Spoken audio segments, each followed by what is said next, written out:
First time to experience fireplace. Diba?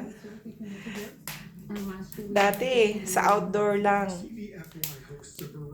Magka-campfire ka. Campfire. Ngayon, totoong fireplace to.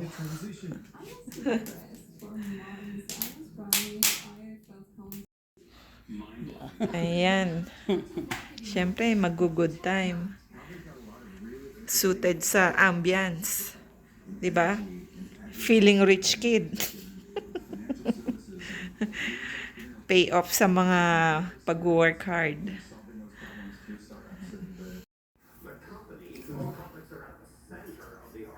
Hindi nga kuha yung fire.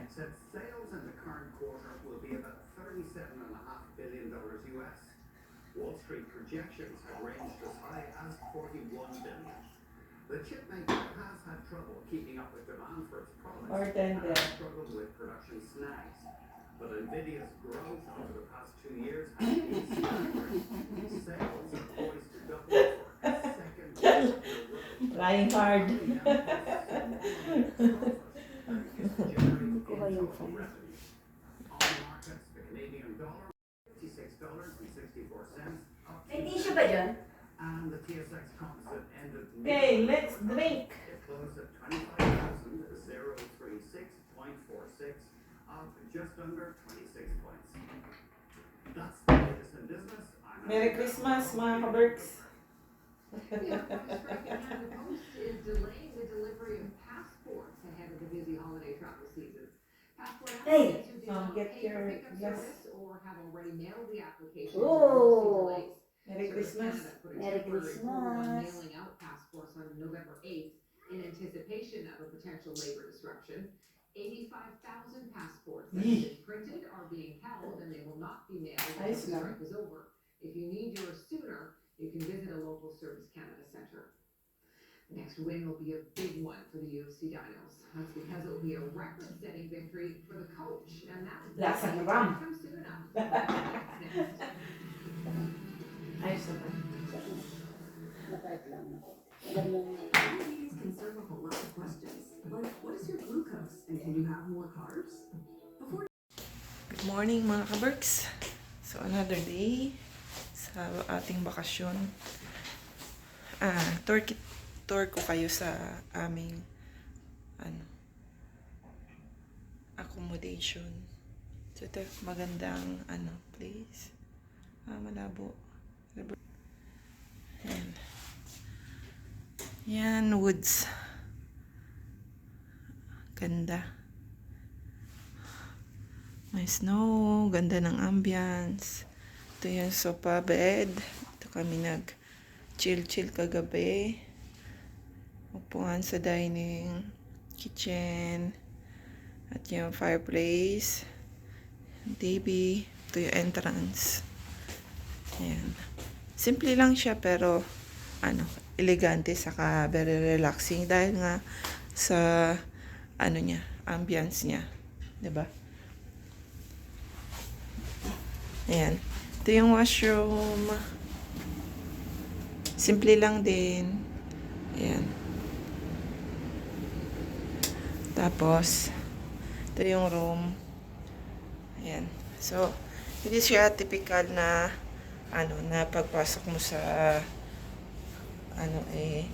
bungad ka agad yung bed. So, ayan. So, sala ka. Actually, hindi ito yung room namin na pinasukan kahapon. Nag-complain lang ako. Kasi hindi ako masaya dun sa room na pinuntahan namin yung una. So, additional $10 lang naman to. Kasi hindi peak season ngayon mga kaberg. So, ayun. I rather pay dun sa $10. So, worth it naman yung $10 ko dito. Ayun. Kaysa dun sa una. Imagine nyo na lang yung pagbukas ng pinto, kitchen. Katulad nito yung kitchen. Tapos, kumbaga sa left side nyo, kitchen. Tapos kita nyo kaagad yung bed nyo na dalawa. Sabi niya upgraded daw yun. Kasi dalawang bed nga. Ayan, kinuha ko lang yung ano lang. Parang studio type. Yun.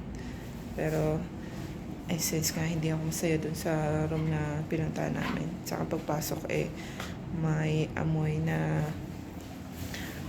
na pagkain. Kaya yun, nagpalipat kami dito. So, okay naman. Worth naman yung bayad. Kaya, yan. So, mamamasyal kami ngayon. Kakain kami ng breakfast. Yun. So, chill ng 2 araw dito sa Banff. Yan. Relax. So, yun. Daling ko na lang kayo sa restaurant. Kung doon kami sa famous restaurant kakain. Lagi namin pinupuntahan dahil masarap. Yun. So, see you there mga kabergs. Ganda ng mga kabergs. Ito yung Cascade Pond. Ngayon frozen na. Wala nang pond. Dahil nag-ice na yung pond niya. So pag winter na mga kabergs, ito naman ang view niya. Kaya maganda rin bumisita ng all season dito sa Banff. Kasi para ma-experience nyo yung iba-ibang season. Yan. At hindi overcrowded pag winter dito. Yan. Diba? Yan. Yung iba nagpipiknik dito nung summer. Yan. Kahit nga winter pwede. Yan.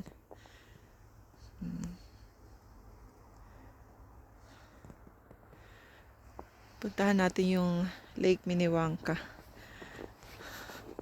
Sa Lake Minnewanka, pwede naman mag-hiking doon. Mga ganitong season.